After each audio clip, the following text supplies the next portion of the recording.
Bonsoir à tous. Ce soir, nous allons commencer deux séries sur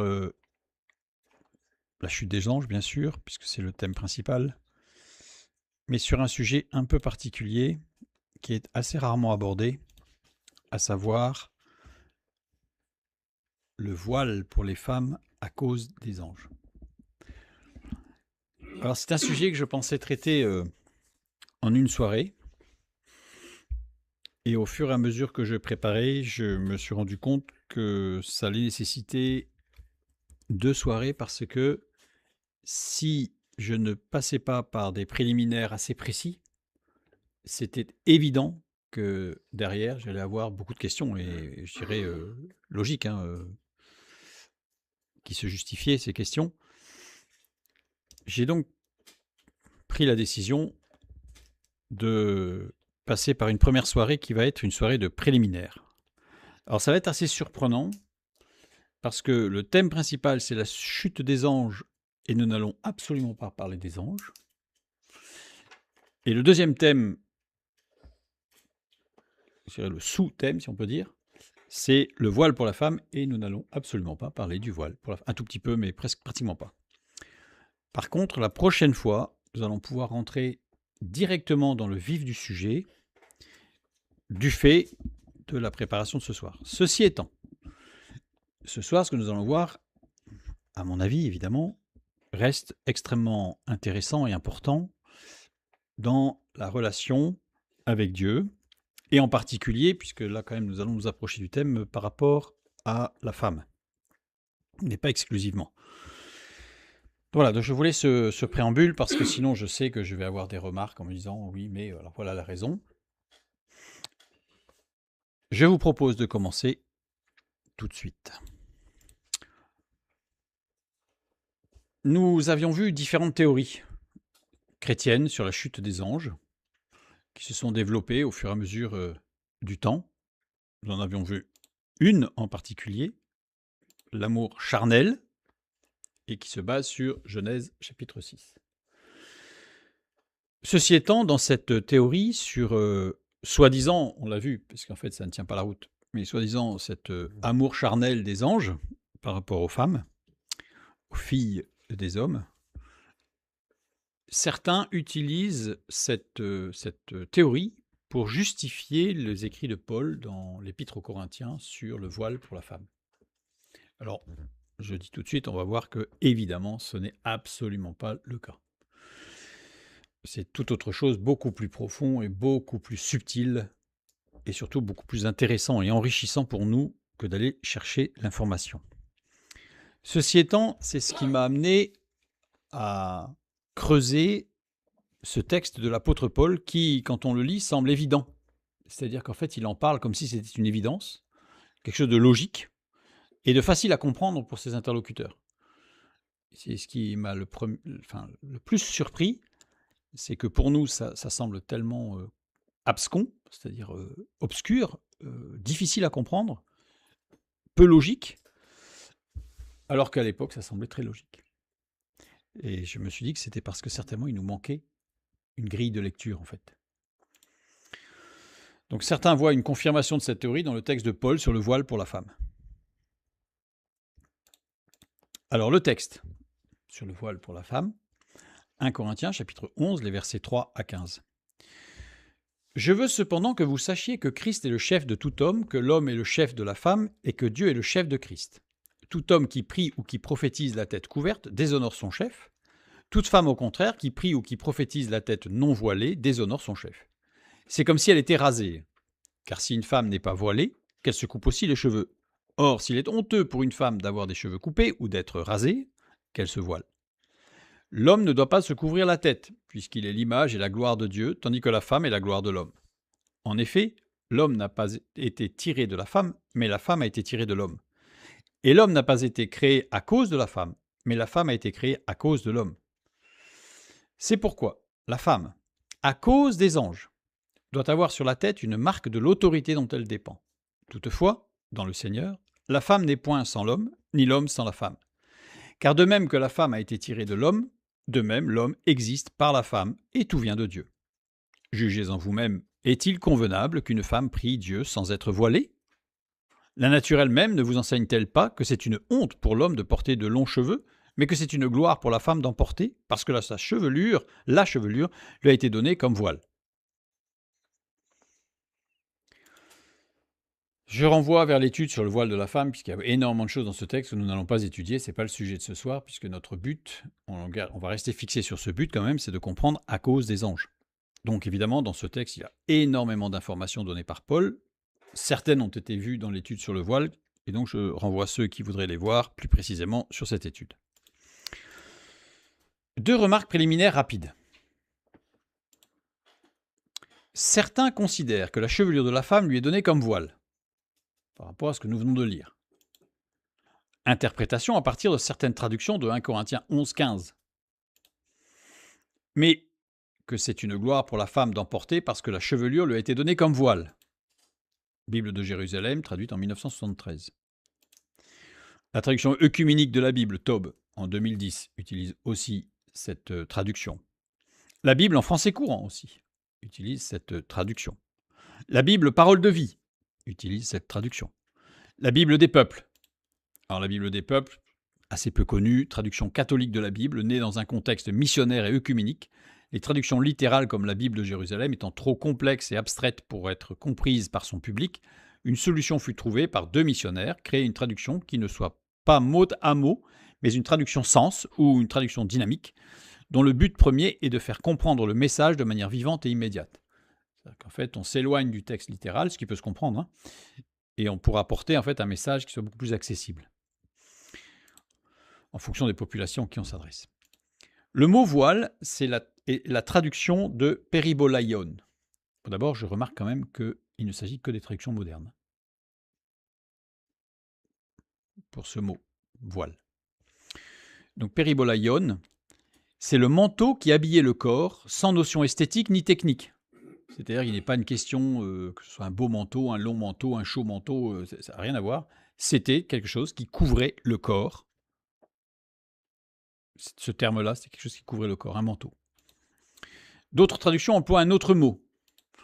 Bon, le mot couverture, dans la Louis II 1910 ou 2002, révisé en 2002. La Bible annotée de Neuchâtel, qui va utiliser le terme couverture. On a aussi le terme enveloppe, puisque c'est vraiment la notion d'envelopper le corps.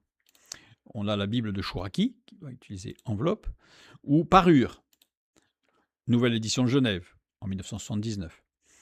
En français, seule la traduction du Monde Nouveau, traduction des Témoins de Jéhovah, traduit péribaion par manteau. J'en ai pas trouvé. Alors, il y en a peut-être, mais j'en ai pas trouvé en tout cas. J'ai cherché, j'ai pas trouvé. Seulement la traduction dite du Monde Nouveau ou des Témoins de Jéhovah. Et donc, c'est la seule qui serait le plus proche, en réalité, du sens littéral de ce mot, péribaion. Maintenant, prenons l'idée. Si, on va faire presque un peu des mathématiques là, si la chevelure était le voile de la femme, ce que certains avancent pour dire il n'y a pas besoin de mettre le voile puisque la femme c'est sa chevelure. Reprenons le texte de Paul, 1 Corinthiens 11, 6, qui nous dit « Car si une femme n'est pas voilée, qu'elle se coupe aussi les cheveux, or s'il est honteux pour une femme d'avoir les cheveux coupés ou d'être rasée, qu'elle se voile. » Si maintenant on considère que les cheveux sont le voile, on va traduire, un peu comme une traduction dynamique, c'est-à-dire on va essayer de voir un petit peu le sens, ce qui nous donne quelque chose comme ceci. Car si une femme n'a pas de cheveux, qu'elle se coupe aussi les cheveux. Or, s'il est honteux pour une femme d'avoir des cheveux coupés ou d'être rasée, qu'elle se voile, c'est-à-dire qu'elle se mette des cheveux. Enfin, on voit bien que utiliser l'idée que le voile, ce sont les cheveux, en fait, ça ne tient pas la route. Ou alors l'apôtre Paul se prend, comme on dit, le pied dans le tapis. Alors, mais allons plus loin. Il faut aussi revoir le texte pour l'homme, si on considère que le voile, ce sont les cheveux. Et on va lire 1 Corinthiens chapitre 11, le verset 4. « Tout homme qui prie ou qui prophétise la tête couverte est désormais son chef. » Si je considère que les cheveux sont le voile, alors, on va lire le texte. « Tout homme qui prie ou qui prophétise la tête couverte, c'est-à-dire avec des cheveux, déshonore son chef. » On voit bien que, c'est le cas de dire, c'est tiré par les cheveux. Alors, certains pourraient me dire, oui, mais c'est peut-être de là que viennent les tonsures des moines. J'ai été vérifié, non.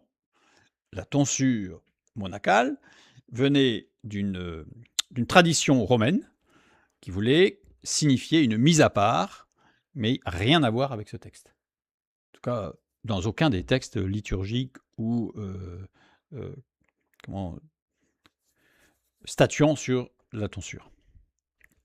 Voilà, donc c'était juste pour dire qu'il faut faire très attention quand on essaye, je vais reprendre une expression à propos, quand on essaye de couper les cheveux en quatre, il faut qu'on fasse très attention parce que très vite ça devient tiré par les cheveux, et là en l'occurrence ça ne tient pas la route. Voilà. Donc évidemment, cette lecture est totalement inappropriée et inadaptée au texte biblique. Je vais m'arrêter là sur ce point-là, parce que je renvoie vers l'étude sur le voile pour la femme, puisque ce n'est pas notre sujet premier. La chevelure de la femme ne peut être son voile. Alors certains vont peut-être me poser la question, donc je vais déjà y répondre, puisque je ne l'ai pas prévu dans le diaporama, mais pourquoi est-ce qu'elle avait ses cheveux qui étaient en forme, enfin qui servaient de manteau, et en fait c'est tout simplement pour couvrir sa nudité, et en particulier le haut de son corps. Pour ça qu'il y avait des cheveux qui étaient longs, et pour Ève, par, je dirais, pudeur normale. Je dirais, dans une position normale de comportement vis-à-vis d'Adam dans le jardin, puis à la sortie du jardin, où après, de toute façon, ils se sont couverts par des peaux de bêtes. Parce que remarquez qu'il est parlé, quant à la chute, ils se sont fait des ceintures. Et donc le haut du corps n'était pas couvert, parce que Ève avait le haut du corps couvert par ses cheveux. Je ferme la parenthèse, comme je l'ai dit, ce n'est pas notre sujet central. Maintenant, nous allons un petit peu rentrer dans des raisons, je dirais, profondes qui vont justifier, et on verra la semaine prochaine, qui vont justifier les propos de Paul.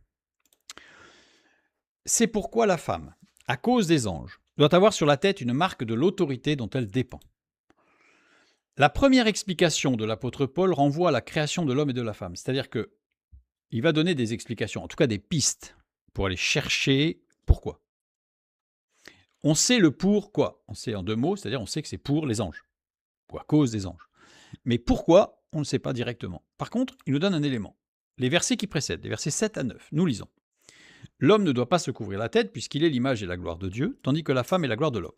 En effet, l'homme n'a pas été tiré de la femme, mais la femme a été tirée de l'homme. Et l'homme n'a pas été créé à cause de la femme, mais la femme a été créée à cause de l'homme. C'est la première raison qu'il donne, Paul. On semble évidemment très loin de la modernité de Paul et encore plus loin de la nôtre, mais pourtant l'apôtre Paul, c'est le premier élément qu'il va donner dans l'explication de cet acte de porter le voile. Paul insiste sur le fait de l'ordre créationnel. C'est-à-dire il y a une raison créationnelle. On n'est pas dans une raison de chute, de péché. On est dans une raison créationnelle. Avant la chute. Le mot homme ici, très important, c'est aner. Aner. Pourquoi c'est très important? Parce qu'il existe beaucoup de mots en grec pour désigner un homme. Alors on va les regarder la plupart. En grec, il existe plusieurs mots pour désigner un homme. Par âge et stade de vie d'abord. Alors, concept qu'on appelle de l'elikia, c'est-à-dire qu'on va désigner l'homme en fonction de son âge ou de son stade de vie. Bon, le pays, c'est l'enfant garçon ou l'esclave, soulignant son statut de dépendant, c'est-à-dire que l'enfant est considéré comme un esclave, dans le sens où il n'est pas indépendant, il est dépendant de son père ou de ceux qui l'élèvent. Ensuite, nous avons l'éphébos. L'éphébos, le jeune homme, environ 18-20 ans. Environ, évidemment, ça peut fluctuer. Statut civique et militaire précis, apprentissage du citoyen soldat, c'est-à-dire qu'il rentre véritablement dans la citoyenneté. On a le néanias. Néanias, c'est l'homme jeune, dans la force de l'âge, après l'éphébie et jusqu'à environ 30-40 ans, qui insiste sur la vigueur physique. On va dire un homme dans la fleur de l'âge. L'éphébie, on le voit bien par rapport à Éphébos, l'éphébie, c'est tout le stade qui va permettre de passer d'enfant à adulte.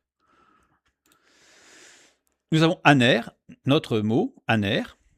L'homme adulte au sens plein, notamment comme un être accompli. C'est le terme le plus fort et le plus complet pour homme. C'est un homme accompli dont le statut est reconnu, établi et stable. C'est pas un homme en devenir. Après, nous avons presbytès ou presboutès, l'homme âgé, le vieillard, désigne aussi l'ambassadeur, celui qui a l'autorité de l'âge. Et enfin, nous avons Guéron, qui est le vieillard avec une connotation plus forte de sagesse, d'expérience et souvent de vénération. Donc là, en l'occurrence, par rapport à la création, le texte biblique nous parle de Aner. Donc de ce côté-là, ça veut dire qu'on ne va pas avoir à chercher sur oui, mais il n'était pas encore tout à fait mature. Enfin, non, ça n'a rien à voir avec ça, puisqu'il était totalement mature. Il était totalement, je dirais, accompli dans son statut d'homme. Donc la femme n'est pas venue combler quelque chose qui manquait dans sa constitution. On a des termes qui désignent l'homme en fonction de son statut familial. Nous avons pater, alors le pater, c'est le père, le chef de famille. Nous avons aner encore, qui est le mari. Le mot posis est aussi un terme poétique pour époux. Gamétès, c'est littéralement celui qui est marié, l'époux toujours, mais qui va être en capacité d'enfanter.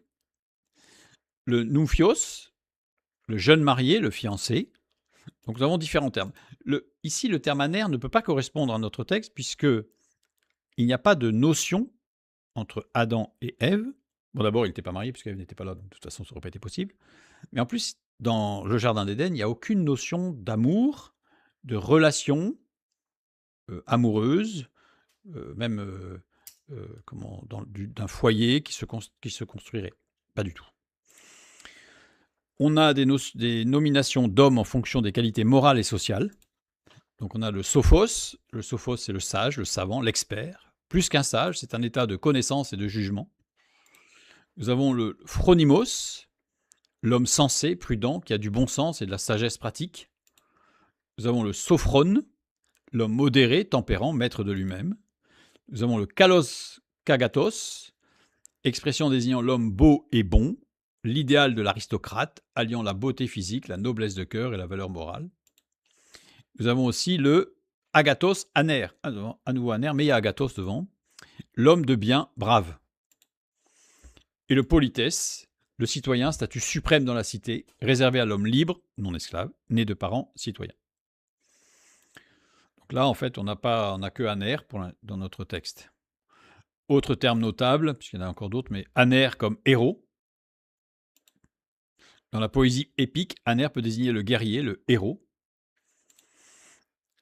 Teleios aner, l'homme accompli, parfait, ayant atteint sa fin. C'est-à-dire qu'il a atteint le but qui était fixé pour sa vie. Ici, dans notre texte, Paul utilise aner. On a vu que c'était hors contexte familial, amoureux. Donc aner va désigner l'homme dans sa force, sa virilité, son rôle social accompli. Donc Adam, dans son statut d'homme, n'avait pas besoin de la femme. C'est ce que ça veut dire en utilisant aner. Donc c'est pas pour combler un manque ou un défaut pour l'homme. Le terme femme, alors pareil, il y a plusieurs termes pour femme, mais bon, j'ai pas pris tous les termes parce que ce serait un peu long. On a un terme générique, gouné, une femme jeune ou âgée, mariée ou non. Vraiment, il n'y a aucune notion de quoi que ce soit. Une femme, à part entière, point. Allons voir ce qui s'est passé à la création. Genèse chapitre 2, le verset 7. L'Éternel Dieu forma l'homme de la poussière de la terre, il souffla dans ses narines un souffle de vie, et l'homme devint un être vivant. Nous allons voir plusieurs choses que nous avons déjà vues, mais il va falloir concentrer un petit peu différentes choses. Dieu a formé l'homme de la poussière de la terre. Le texte est clair, il a pris la poussière, Dieu, il a fabriqué un homme, et après, il lui a donné la vie. Donc c'est d'abord la poussière, c'est d'abord la matière qu'on appelle dure, c'est de la physique et de la chimie, c'est de la mécanique. Il a créé une structure atomique, physiologique, des articulations, bref, un vrai robot. Et après, il lui a donné la vie pour qu'il devienne un être vivant, un homme. Puis il lui insuffla le souffle de vie, et dans le texte en hébreu, vie est au pluriel, donc c'est bien un souffle de plusieurs vies, de la vie physique, psychique et spirituelle. Donc la matière dure, puis Dieu va insuffler l'émotionnel et le spirituel, le psychique et le spirituel. L'émotionnel, c'est ce qu'on appelle le mou, entre guillemets, c'est-à-dire les sciences molles, qui va être la psychologie, qui va être la relation sociale, etc. Qui se met en opposition aux sciences dures, mathématiques, physiques, dans le sens où dur, c'est-à-dire qui se démontre, où il n'y a pas d'approximation, il n'y a pas de relativité. 2 plus 2, ça fait 4, dans les mathématiques classiques. Ou si ça ne fait pas 4, de toute façon, ça veut dire que c'est un univers mathématique qui est défini et ça ne fait pas autre chose que ce qui est prévu. Prenons un autre texte, Genèse chapitre 1, verset 27. Dieu créa l'homme à son image, il le créa à l'image de Dieu, il créa l'homme et la femme. Il créa l'homme et la femme. Dès le début, alors qu'après on nous dit que la femme elle est arrivée après. C'est ce qui fait dire à certains d'ailleurs que le texte de la Genèse est une compilation de textes et qu'il y a des problèmes. Mais en fait, il n'y a pas de problème. Le terme qui est traduit par homme, zakar. Zakar, littéralement en hébreu, porteur du gène mâle ou masculin. Et le mot femme, nekeba. Nekeba, littéralement porteur du gène femelle ou féminin. Nous savons aujourd'hui que chromosomiquement, l'homme est XY et la femme, elle est XX. La femme ne porte pas le gène masculin. Elle porte autre chose, la mitochondrie. C'est-à-dire que sans la mitochondrie, il n'y a pas de vie. Donc, ça veut dire que chacun va apporter quelque chose, évidemment, et qui lui est propre, on va le voir un peu plus loin. Mais l'homme est XY, il est porteur, génétiquement, l'homme est le seul à porter les gènes XY, il est porteur du gène féminin et masculin. C'est-à-dire que dans Genèse 1, 27, Dieu nous dit que Dieu créa l'homme porteur du gène mâle et femelle. Masculin et féminin. Et donc ça veut dire qu'à partir d'un homme, on peut faire une femme, à partir d'une femme, on ne peut pas faire un homme. On retrouve cette distinction dans le Nouveau Testament aussi au sujet de la création d'ailleurs. Dans Marc chapitre 10, le verset 6, « Mais au commencement de la création, Dieu fit l'homme et la femme. » Le mot homme ici, c'est aren, en grec, porteur du gène mâle, et le mot femme, c'est telous, porteur du gène femelle. Et non anthropos, qui aurait été l'homme en général, et non plus gouné, qui aurait été une femme vraiment de sexe féminin. C'est-à-dire que là, on a la même chose, en fait, dans le Nouveau Testament. Dans ses gènes, l'homme a la femme. Dans ses gènes. Ensuite, nous avons Genèse chapitre 2, le verset 18. Nous revenons un peu plus loin. L'Éternel Dieu dit « Il n'est pas bon que l'homme soit seul. Je lui ferai une aide semblable à lui. » Alors sur semblable à lui, je renvoie aussi sur les études sur la création de l'homme et la femme, parce que c'est très très riche, mais ce n'est pas notre sujet. Il n'est pas bon, tov. Tov dans l'ordre créationnel, c'est-à-dire que chaque jour de création, il nous est dit que cela était bon. Tov. C'est-à-dire que le tov, ce qui est bon, c'est pas ne pas mentir, c'est pas évidemment, mais ça c'est un résultat. Ce qui est tov, ce qui est bon dans la parole de Dieu, c'est ce qui est selon l'ordre créationnel. Et il n'est pas dans l'ordre créationnel que l'homme soit seul. Genèse chapitre 2, le début du verset 19, nous lisons. Donc juste après cette phrase, « L'Éternel Dieu forma de la terre tous les animaux des champs et tous les oiseaux du ciel, et il les fit venir vers l'homme pour voir comment il les appellerait. » Comment? Ma. Ma, pourquoi? Quand? Comment? C'est pas que comment, c'est vraiment pour qu'il se questionne. Littéralement, ça aurait été pour qu'il se questionne sur leur nom. Parce que appeler, kara, appeler pour venir, donc on appelle quelqu'un pour qu'il vienne, par rapport à des éléments passés. C'est-à-dire que kara ne veut pas dire lui donner un nom. Kara veut dire je l'appelle pour qu'il vienne, je l'interpelle. Là, on a l'impression qu'il va donner des noms, en fait. En fait, non. Les noms, c'est Dieu qui les a donnés. Et l'homme les appelle, les interpelle. Et le fait d'employer kara, c'est-à-dire qu'en fait, il les a appelés à venir par rapport à des éléments passés. Mais les éléments passés, c'est le verset qui précède. C'est-à-dire qu'il n'est pas bon que l'homme soit seul. Donc en fait, il les a appelés en rapport avec ce que Dieu dit, il n'est pas bon que l'homme soit seul. Et pourtant, le texte de Paul nous dit bien que l'homme était déjà accompli. je prends la suite, la fin du verset 19 et le verset 20. Et afin que tout être vivant portât le nom que lui donnerait l'homme. Donc là, on a vraiment l'impression que l'homme va lui donner des noms. Et l'homme donna des noms à tout le bétail, aux oiseaux du ciel et à tous les animaux des champs. Mais pour l'homme, il ne trouva point d'aide semblable à lui. Si je vous renvoie vers les études sur la création, on voit qu'en fait, Dieu n'a pas nommé, l'homme n'a pas nommé, pardon, mais il les a interpellés. Et au travers de l'échange, enfin de ce qu'il a pu constater, et le questionnement qui est issu de ces rencontres avec les animaux, l'a amené à se positionner. En tout cas, là, ce qui nous importe pour notre étude, c'est que l'homme ne trouve pas d'aide semblable à lui. C'est-à-dire qu'il va voir les animaux, mâle, femelle, et lui, il n'en a pas. Il est seul. Il prend conscience qu'il est, je rajouterai, tout seul. Absolument tout seul. Charge émotionnelle très importante. Je ne sais pas si ça vous est déjà arrivé de prendre conscience à un moment donné dans une situation, qui peut être une situation dramatique ou pas, peu importe, mais de vous trouver tout seul. Vous partez à l'étranger pour un voyage, et puis vous vous retrouvez tout seul. Alors les premiers jours, il y a plein de choses à voir, ça fuse un peu, mais assez rapidement, il va y avoir un trou. Vous êtes tout seul. Et là, on a une charge émotionnelle extrêmement importante. Très, très importante. On lit la suite, les versets 21 et 22, donc on continue dans le texte. Alors l'Éternel Dieu fit tomber un profond sommeil sur l'homme qui s'endormit. Il prit une de ses côtes et referma la chair à sa place. L'Éternel Dieu forma une femme de la côte qu'il avait prise de l'homme et il la mena vers l'homme. Bon, c'est pas une côte, mais c'est pas grave. C'est pas le sujet non plus. On voit que Dieu va amener l'homme à vivre une expérience émotionnellement chargée. Et dans la suite, juste après, Dieu intervient.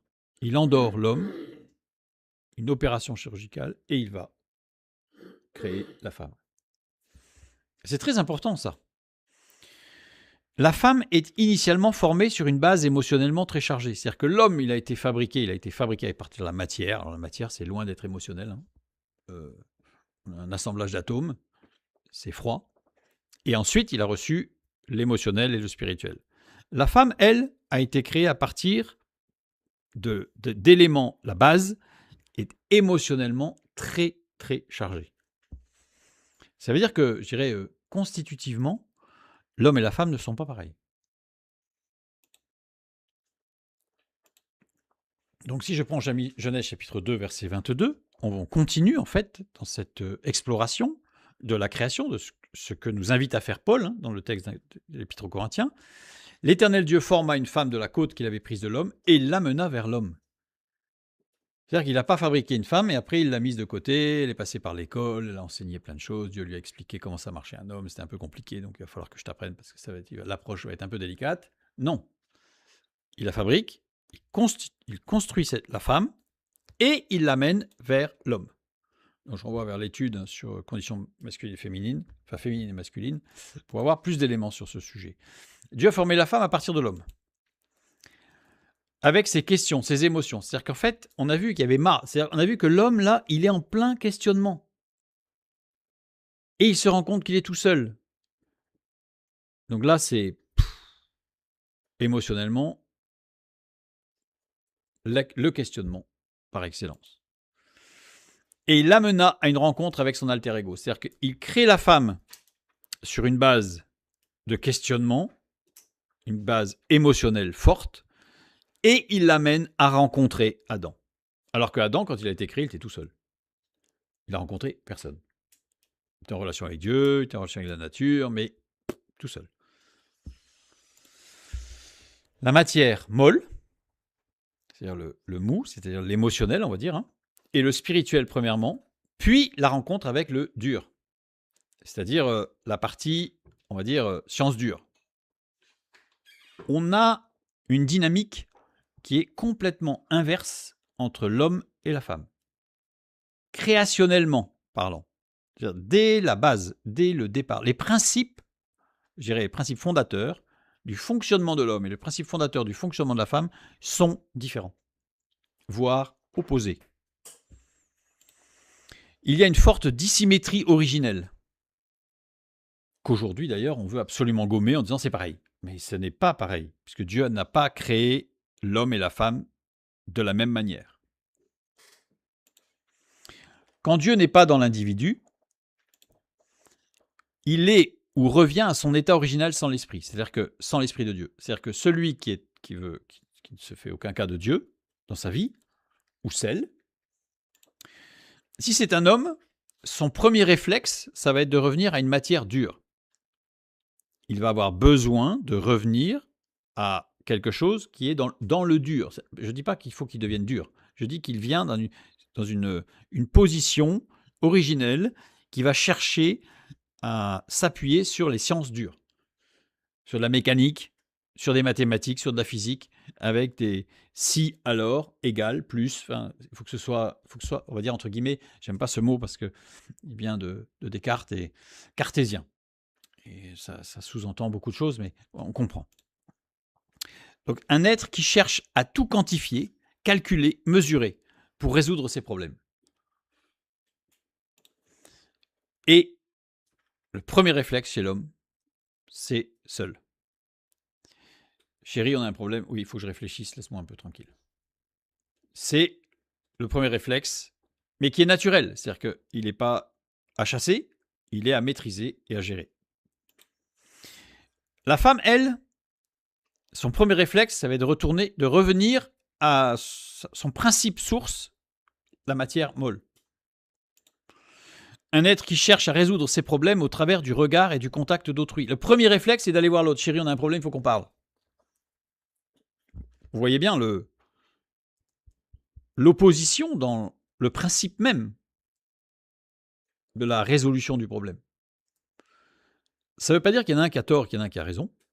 Ça veut dire que les deux ont raison et les deux ont tort s'ils s'enferment dans ce schéma. C'est-à-dire qu'il faut laisser à l'un et à l'autre cette propension à rechercher le contact pour la femme et à rechercher la réflexion seule pour l'homme. Et évidemment, il ne faut pas que ça reste fermé. Donc la femme va avoir un besoin de relation. Alors là, on parle homme-femme, mais ça peut être dans un problème professionnel, ça peut être dans un problème relationnel au sein de l'Église, ça peut être un problème relationnel au foyer, mais ça peut être, évidemment, ça peut être extra-familial, c'est vraiment général.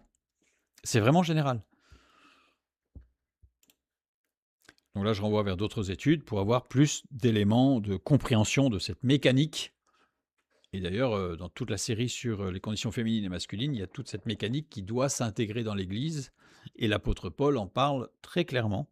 Malheureusement, les traductions ont soit étouffé, soit assombri, soit modifié, dans certains cas, le texte de Paul. Mais on a vraiment un échange horizontal entre l'homme et la femme au sein de l'Église qui est indispensable, nécessaire. Résumé des conditions féminines et masculines. Avec un antagonisme fort entre le dur et le mou. Le dur en relation aux sciences dures, qui est objectivement quantifiable avec exactitude,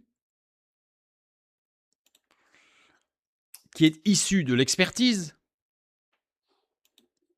qui demande du temps et de l'analyse, puisque qui dit une expertise nécessite du temps et de l'analyse, qui se défie de l'instantanéité et du ressenti, c'est-à-dire que l'homme a peur du ressenti, puisque le ressenti n'est pas quantifiable. Le ressenti n'est pas analysable. D'ailleurs, dans les conflits entre hommes et femmes, on va le voir un peu plus loin, mais la femme va avoir tendance à dire « je ressens que ». Et l'homme parfois va lui répondre « mais non », comme s'il pouvait dire « non, tu ressens pas ça ». Mais si, elle ressent ça. Mais pour lui, ça lui échappe. Et ce qui lui échappe fait peur. L'instantanéité, ce à quoi nous sommes condamnés quand les choses sont éphémères. C'est-à-dire qu'évidemment, nous allons d'éphémère en éphémère. C'est-à-dire que tout ce qui se passe dans la journée, en fait, se termine et se reproduira peut-être ou pas, mais en tout cas, on est en permanence confronté à l'instantanéité, ce que l'homme veut fuir. Le ressenti, ce à quoi nous sommes condamnés quand on doit se fier à des opinions.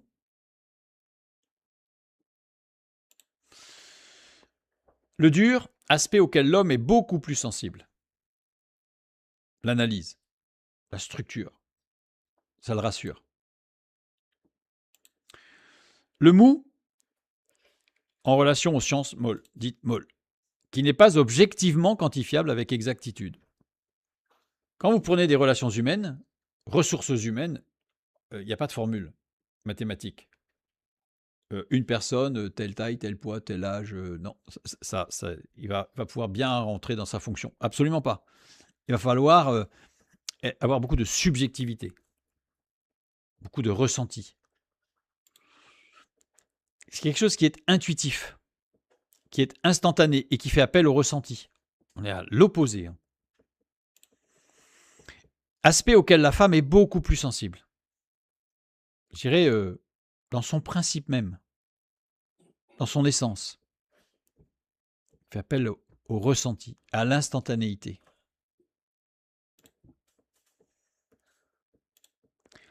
Attention, dans ce que je viens de dire, évidemment, l'homme et la femme ne sont pas dissemblables dans leur composition, mais sensiblement différents dans leurs proportions constitutives, avec une gradation dans les fonctionnements qui leur sont propres. Ça veut dire quoi ça? Ça veut dire que je ne suis pas en train de dire que l'homme n'est que dans le dur et la femme que dans le mou. Je dis que simplement l'homme est beaucoup plus dans le dur que dans le mou et que la femme est beaucoup plus dans le mou que dans le dur. C'est-à-dire qu'il y a tout un dégradé là. Évidemment, heureusement, parce que imaginez un monde où les hommes seraient que dans le dur et les femmes que dans le mou, ça serait invivable, insupportable, et on ne serait plus là d'ailleurs, parce que le monde se serait arrêté de fonctionner. On continue avec un petit détour, on va prendre 3 exemples bibliques pour montrer que dans la parole de Dieu, ces aspects-là sont très fins, très finement apportés. Alors évidemment, nos traductions ne vont pas le rendre, pour 2 raisons. Problème de vocabulaire. Deuxième raison, le traducteur n'était pas forcément sensible à ces nuances. On va prendre en Jean chapitre 11, verset 22. « Mais maintenant même, je sais que tout ce que tu demanderas à Dieu, Dieu te l'accordera. » C'est Marthe. C'est une femme qui parle. Et elle dit « je sais ».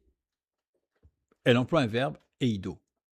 Eido qui veut dire « je ressens ». C'est pas du tout la même chose.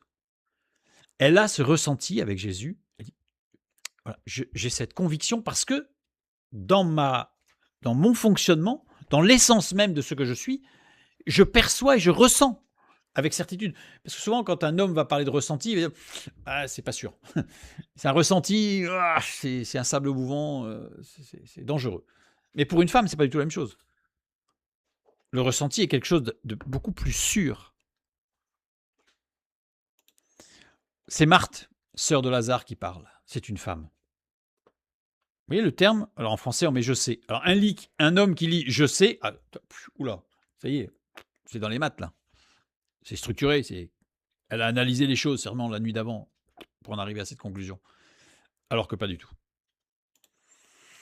Dans Marc chapitre 7, les versets 26, au début du verset 28, nous lisons « Cette femme était grecque, syrophénicienne d'origine. Elle le pria de chasser le démon hors de sa fille. Jésus lui dit « Laisse d'abord les enfants se rassasier, car il n'est pas bien de prendre le pain des enfants et de le jeter aux petits chiens. »« Oui, Seigneur, lui répondit-elle. » C'est une femme qui parle. Elle le pria. Erotao. Erotao implique une familiarité dans la relation. C'est-à-dire que elle est dans le ressenti, elle est dans une approche très, très, très empathique, très, très sociale, très relationnelle. Jésus lui dit, alors c'est pas lui, c'est dit, le petit carré, il n'est pas au bon endroit. Épo, qui veut dire répondre, affirmer, déclarer. Et elle surenchérit. Elle lui répondit avec deux verbes, apokrinomai et le verbe lego. Donc on a 2 verbes en fait qui sont utilisés. Apokrinomai, formé lui-même de 2 mots, apo, qui veut dire état de séparation, ou alors envol, nouveau départ. Donc là on sent déjà qu'il va se passer quelque chose, parce que rien que dans la manière dont elle répond, il y a un rebond, il se passe quelque chose. Et crino qui est distingué, séparé, déterminé, discerné, examiné, décidé, éprouvé, questionné. Il y a le questionnement. Et il y a l'ego. L'ego, dire, affirmer, déclarer. On a une femme ici qui va comprendre. Jésus va l'amener sur le terrain sur le double terrain. Parce que dans la relation avec Dieu, il n'y a pas que du mou et il n'y a pas que du dur. Dieu est amour et justice. La justice, c'est dur, c'est froid, c'est rigide. L'amour, c'est chaud. C'est pas souple, mais c'est chaud. Ça s'adapte. Parce que quand quelqu'un aime quelqu'un d'autre, il va y avoir forcément une adaptation à la condition, à la situation du moment. Prendre un autre exemple, dans Actes chapitre 26, verset 26, et on aurait pu prendre des tas d'exemples dans les relations hommes-femmes dans la Bible. J'en ai pris que 3, pour faire vite. Le roi est instruit de ces choses, et je lui en parle librement, car je suis persuadé qu'il n'en ignore aucune, puisque ce n'est pas en cachette qu'elles se sont passées. C'est Paul qui parle. Paul, quand on lit ses épîtres, on comprend qu'il est dans le dur. Il n'est pas dur, mais il est dans le dur, démonstratif, analytique. Et on le voit ici, je suis persuadé, peito. Peito, persuadé par des mots de ce qui est vrai et de ce qui est faux. C'est-à-dire, il a fait une analyse et il dissèque entre ce qui est vrai et ce qui est faux. Il n'y a pas de ressenti chez Paul. Chez Paul, il ne ressent pas. Il analyse. Alors des fois, évidemment, ses propos peuvent sembler extrêmement durs et tranchants. Parce que c'est issu d'une analyse, on est dans une science dure. La théologie est une science dure. La doctrine est une science dure. La relation avec Dieu est dans le mot et le dur. La femme cherche à comprendre dans le tête-à-tête au travers de son ressenti.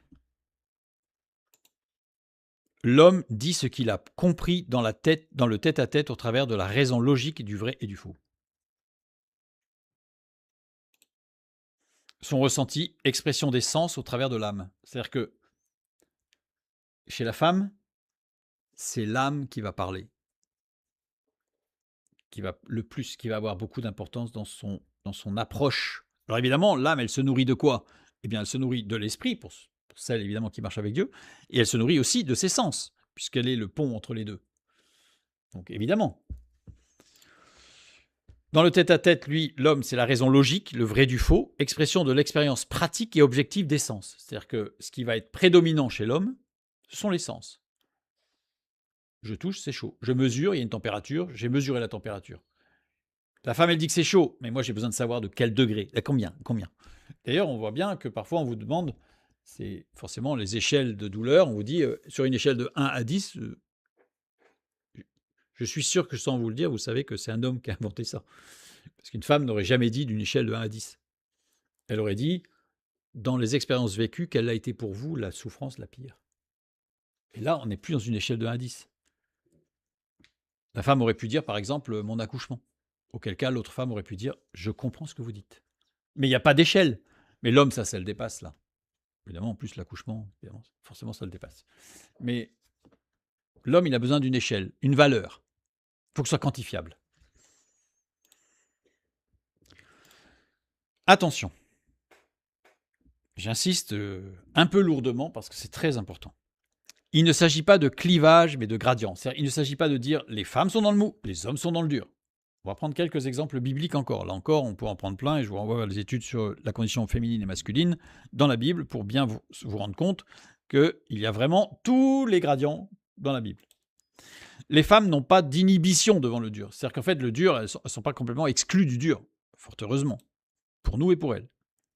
Les hommes ne sont pas défaits devant le mou, fort heureusement, c'est pour nous et pour tout le monde.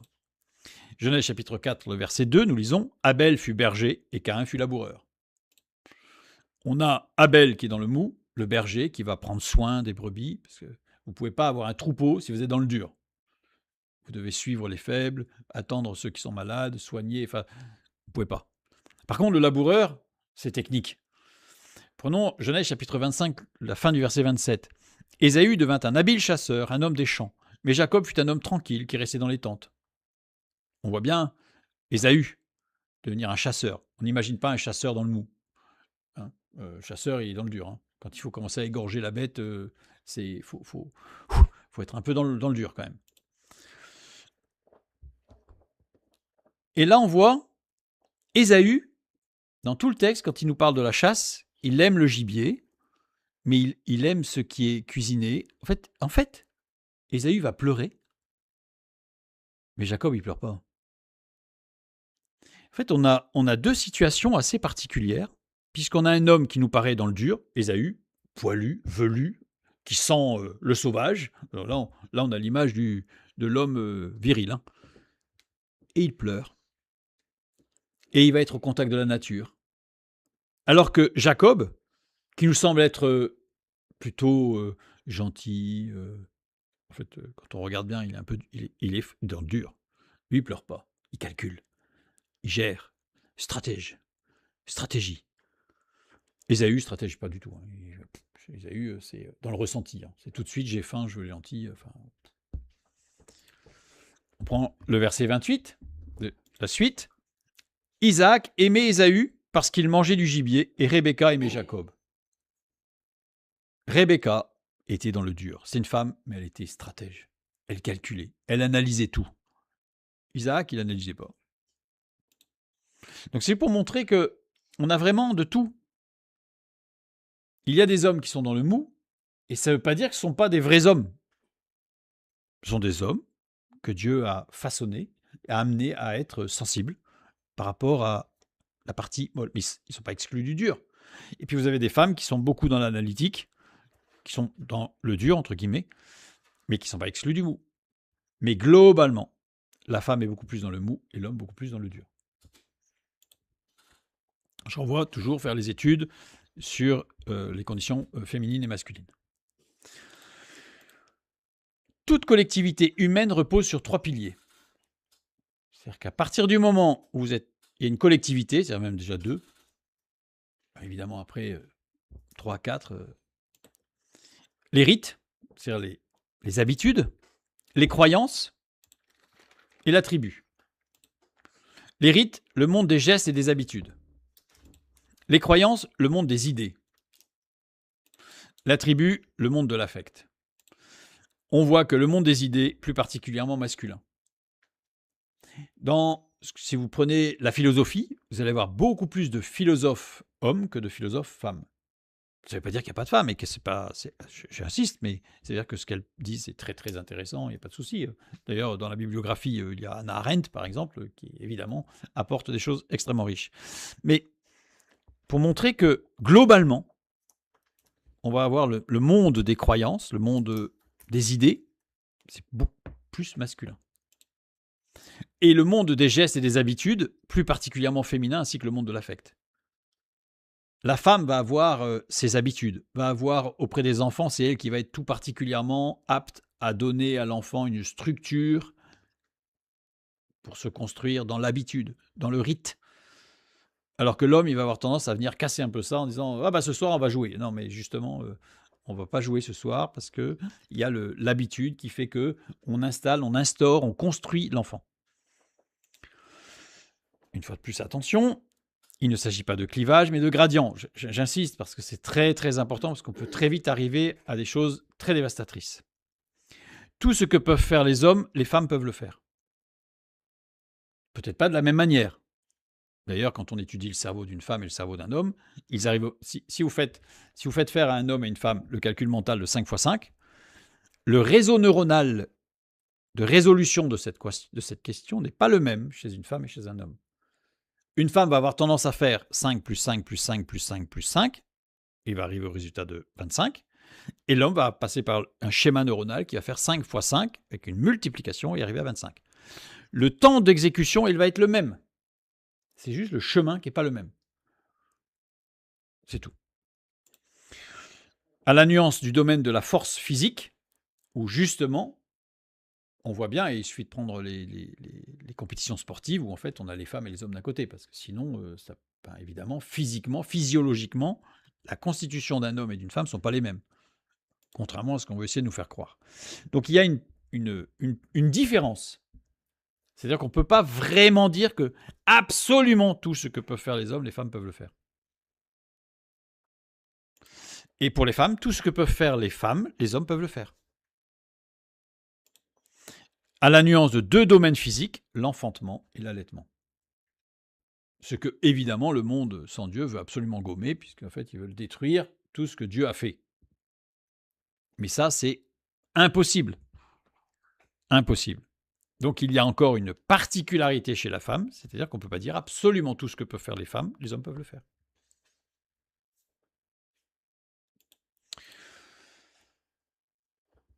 Dans la création, nous avions vu dans la partie au tout début, enfin dans la partie 2 de notre étude sur les anges, que dans la création, il y avait 3 fois l'utilisation du verbe bara, créer, ex nihilo, c'est-à-dire créer un principe nouveau. Donc on a eu le principe de la matière qui n'existait pas, ensuite on a eu le principe de l'âme qui n'existait pas, et ensuite on a eu le principe de l'esprit qui n'existait pas. Donc on a eu 3 stades, je dirais 3 éléments fondamentaux de la création qui interviennent à 3 moments de la création, donc avec au tout début, Genèse 1.1, Genèse 1.21 pour les animaux, pour l'âme, et Genèse 1.27 pour l'homme, pour l'esprit. C'est ce que nous avions vu. 3 emplois de Bacha dans Genèse chapitre 1. 3 principes créationnels fondamentaux, le corps, la matière, l'âme, l'aspect émotionnel, l'aspect dans le mou, et l'esprit, qui va être spirituel. Le corps propre à toute création existentielle, c'est-à-dire que les plantes, les cailloux, les minéraux, les animaux, enfin, tout le monde, existentiel. Propre à toute existence animale, l'âme. Donc les animaux et l'homme, dans la création telle que présentée. L'esprit propre à toute vie. Vie avec Dieu, vie spirituelle, vie éternelle. Donc on a ce qui est existentiel et qui est lié à l'existence animale, qui va être lié à la temporalité. C'est-à-dire que à partir du moment où il y a un corps et à partir du moment où il y a une âme, il y a une intégration de la temporalité. C'est-à-dire qu'il y a un début et une fin. Ou potentiellement une fin. Mais en tout cas, il y a un début. Et la vie, qui est propre à l'esprit, c'est lié à l'éternité, puisque l'esprit, lui, ne meurt jamais. Il peut avoir un début, mais pas de fin, c'est sûr. Alors que l'âme et le corps ont une fin. De toute la création existentielle, seul l'être humain a un accès à l'éternité. Je fais attention au mot que j'emploie. Hein. De toute création existentielle. Donc on est bien dans l'existence. L'âme. L'âme, siège des émotions. Les émotions, expérience psychophysiologique. Qu'est-ce qu'une émotion? Difficile à décrire et à définir. Complexe et intense, avec un début brutal et une durée relativement brève. Sinon, ce n'est pas une émotion. On ne peut pas dire je suis sous l'émotion depuis 2 ans et demi. On sent bien qu'il y a quelque chose qui ne va pas. Une émotion, c'est forcément quelque chose qui va être circonscrit dans le temps et assez court. Classé en 2 catégories. Vous avez les simples et les complexes. Simples, lorsqu'elles entraînent un changement facial ou une gestuelle universelle. C'est-à-dire qu'on reconnaît quelqu'un, notre cerveau est programmé pour reconnaître une centaine de mimiques faciales qui permettent de déterminer si la personne elle est en colère, elle est en forme, elle est contente, ou elle va nous râler dessus. Donc on a des réflexes qui nous permettent au moins 100 petits éléments du visage qui permettent de savoir dans quelles conditions émotionnelles se trouve notre interlocuteur. Complexe, lorsqu'elle n'entraîne aucun changement physique observable. C'est-à-dire qu'on ne peut pas le déceler à l'observation. Donc il va y avoir des changements, c'est sûr, comme par exemple les phéromones, mais ce n'est pas décelable à l'observation. Et les émotions, il existe plusieurs méthodes de classification des réactions émotives générales. Donc là, on touche à la partie émotionnelle, c'est-à-dire à la partie, qui s'approche plus, qui est plus accessible chez la jante féminine. On a une classification dite de Robert Plutchik. 4 émotions fondamentales qu'on va appeler primaires, la peur, la colère, la tristesse, la joie. Et qui s'associe à des mécanismes cognitifs impliquant mémoire et réflexion pour donner 4 autres émotions fondamentales secondaires. La confiance, qui va être liée à la joie, le dégoût, qui va être lié à la tristesse, l'anticipation, qui va être liée à la colère, et la surprise, qui va être liée à la peur. Alors évidemment, là, on en parle, on a l'impression que c'est un peu clivé. Je suis absolument sûr que tous les hommes qui m'entendent sont en train de faire un tableau avec des classifications avec, dans la colonne de droite et la colonne de gauche, et les femmes qui écoutent font un mix en disant le ressenti. Voilà. On a la classification de Paul Ekman. Comme la plupart des classifications, elle ne considère que 4 à 6 émotions primaires, mais pas d'émotions secondaires. Dans la mesure où les émotions combinées font intervenir des mécanismes de réflexion et de mémoire, voire de pensée abstraite, il ne s'agit plus d'émotions, mais de sentiments. On est dans quelque chose de plus construit. L'émotion, on voit bien que c'est réactionnel, on voit bien que c'est presque instinctif. Sentiment, état affectif durable qui évolue avec le temps. On peut dire, on peut parler d'un sentiment qui dure depuis 5 ans. Mais une émotion, ça passe pas. On sent bien qu'il y a un problème. Les sentiments font vivre toutes sortes d'émotions et les émotions peuvent générer des sentiments. Ce ne sont pas des mêmes choses, mais il y a des vases communicants qui interviennent, interagissent, se construisent ou se détruisent. Tour à tour, je dirais presque. L'émotion structure l'expérience vécue. C'est-à-dire que une expérience vécue comprend toujours 3 axes. Une perception. Si on ne perçoit rien, on ne peut pas avoir d'émotion. C'est ce qui arrive. Une tonalité affective et une conscience de soi dans la situation. En général, il y a une origine matérielle. C'est-à-dire qu'une perception, si je perçois quelque chose, c'est auditif, olfactif, j'ai vu, j'ai touché, on m'a touché, enfin, il se passe quelque chose qui va générer une émotion, positive ou négative. Une tonalité affective, c'est comment cela me touche, comment cela m'a atteint. En lien avec l'âme, bien sûr. Et la conscience de soi, c'est en lien avec l'esprit. Donc on a 3 composantes. Une composante matérielle, corps, une composante affective, l'âme, et une composante, je dirais, conscience, l'esprit. Corps, âme, esprit. Donc c'est-à-dire que toute expérience vécue fait intervenir les 3 axes. Corps, âme, esprit. Sans ces 3 composantes, il ne s'agit pas d'expérience vécue. C'est-à-dire que s'il manque une des composantes, on ne peut pas parler d'une expérience vécue. On peut parler d'une expérience reçue, lors d'une révélation divine par exemple, où là le corps n'intervient pas. On a une révélation de l'esprit, mais on va avoir l'esprit et on va forcément avoir un affect. C'est pas possible autrement. Il s'agirait d'un événement. S'il manquait une de ces composantes, ce serait un événement. Un événement, vous n'avez aucun affect. Vous avez été témoin d'un événement. Il s'agirait d'une information. Il s'agirait d'un enregistrement neutre. Ce que montrent les recherches sur des patients ayant des lésions des circuits émotionnels. C'est-à-dire qu'on a des troubles en neurosciences, des troubles émotionnels, qui permettent d'étudier un petit peu comment ça marche, ou comment ça devrait marcher.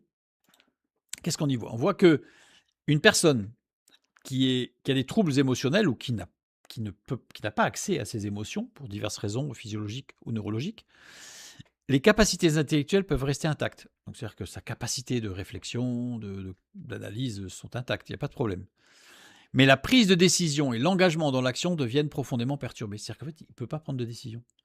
Pourtant, il a un raisonnement qui est parfait, il a une analyse qui est parfaite, donc il peut arriver à un résultat parfait pour pouvoir prendre une décision, mais s'il n'a pas la partie émotionnelle, il ne saura pas prendre de décision.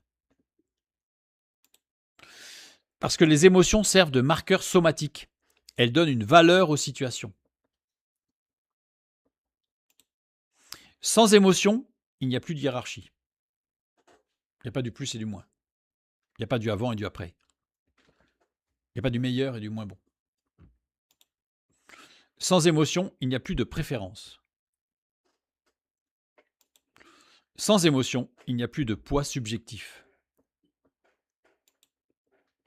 Sans émotion, l'expérience devient plate et indifférenciée. On ne parle plus d'expérience vécue.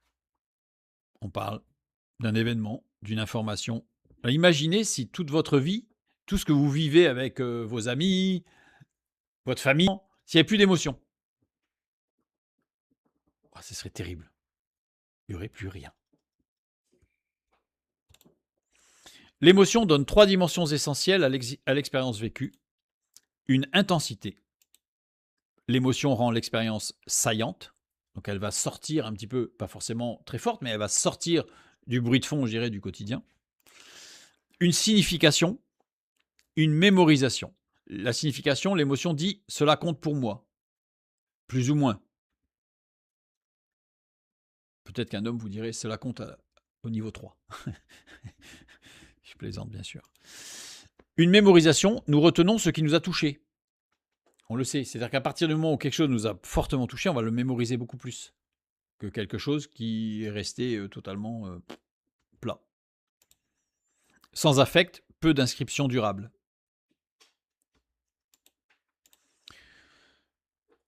Ici, nous avons vu que la femme, l'être humain féminin, a été construit sur un principe émotionnel fort.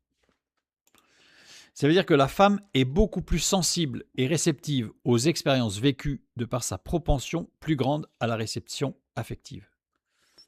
C'est-à-dire qu'un événement, une expérience vécue, on va dire par 2 personnes, un homme et une femme, alors couple ou frères et sœurs jumeaux, enfin ce qu'on veut, mais qui vivent la même expérience, ne vont pas l'intégrer du tout de la même façon.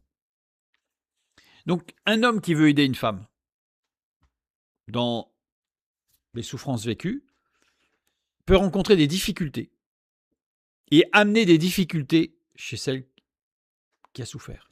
Mais l'inverse aussi.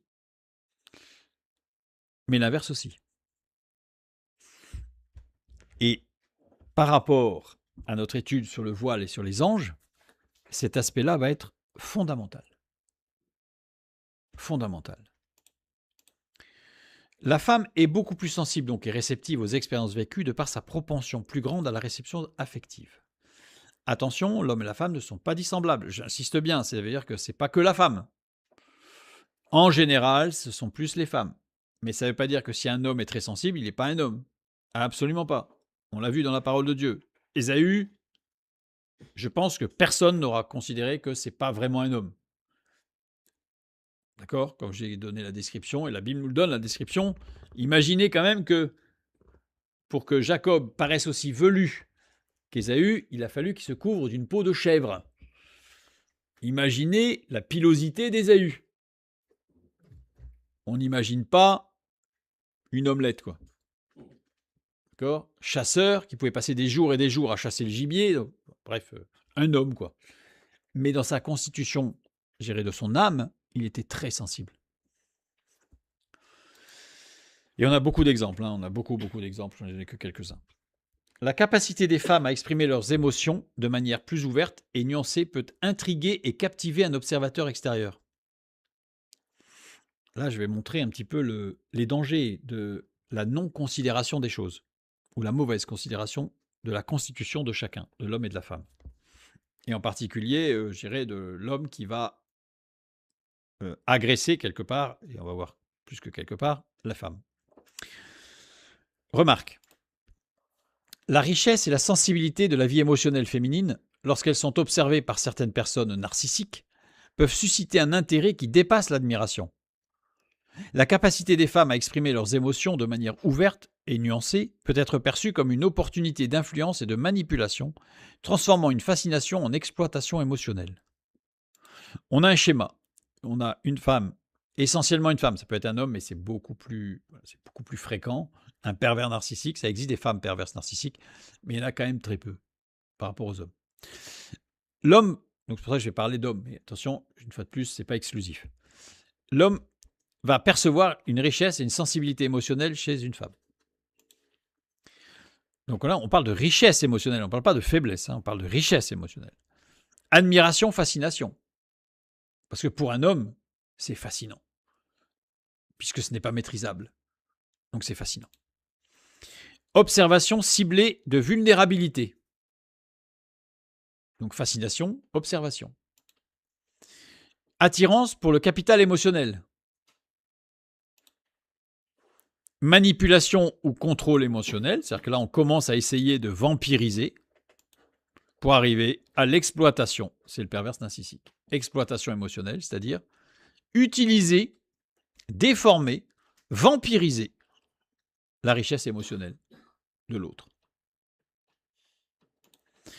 On a le mécanisme de la dérive vers la perversion narcissique. Cette dérive, elle peut se percevoir chez un homme qui va devenir pervers narcissique parce qu'il n'existe pas d'enfant pervers narcissique, on le devient.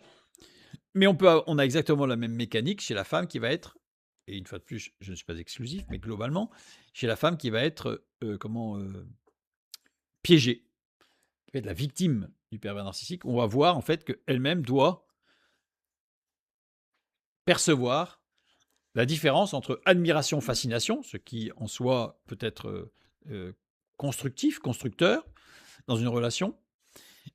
Mais attention à l'observation ciblée de vulnérabilité, là on commence à dériver, avec une attirance pour le capital émotionnel. Donc là on n'est plus dans la fascination, on est dans le calcul, l'analyse. D'ailleurs, les femmes perverses narcissiques sont en général beaucoup dans le dur, l'analyse. Manipulation, contrôle émotionnel, ça y est, là on a basculé. On a basculé dans le narcissisme et après la perversion. La sensibilité accrue des femmes à l'égard des émotions et des relations peut les rendre plus aptes à comprendre les besoins émotionnels des autres. En règle générale, une femme va percevoir beaucoup plus rapidement les besoins émotionnels de quelqu'un qui est en souffrance. Pourquoi? Parce qu'elle est dans le mou. L'homme, il va avoir besoin de quantifier. Alors, le temps qu'il quantifie, il va se passer des choses. Cette complémentarité devrait susciter un intérêt chez les hommes qui devraient percevoir la richesse émotionnelle féminine comme un équilibre à leur propre approche. Alors là, Paul a beaucoup parlé sur l'équilibre dans l'Église entre hommes et femmes, qui a été complètement détruit et déformé par des traductions qui ont mis la femme en dessous du tapis. Mais je vous renvoie vraiment sur les études de la condition féminine et masculine. Je sais, il y en a beaucoup. Il y en a à peu près une vingtaine et c'est 1 heure chacune. Mais c'est extrêmement enrichissant et ça remet un petit peu toute chose à sa place. Je vais m'arrêter là pour ce soir, sachant que je vais juste finir par n'oubliez pas que les anges ont une âme. Et déjà là, rien qu'en disant ça, on a soulevé un petit peu le voile qui repose sur le texte. La prochaine fois, donc, nous verrons beaucoup plus en profondeur les implications que cela a et pourquoi c'est la femme qui se voile et pas l'homme. Même si là, on commence un petit peu à percevoir les choses. Que Dieu vous bénisse et à bientôt.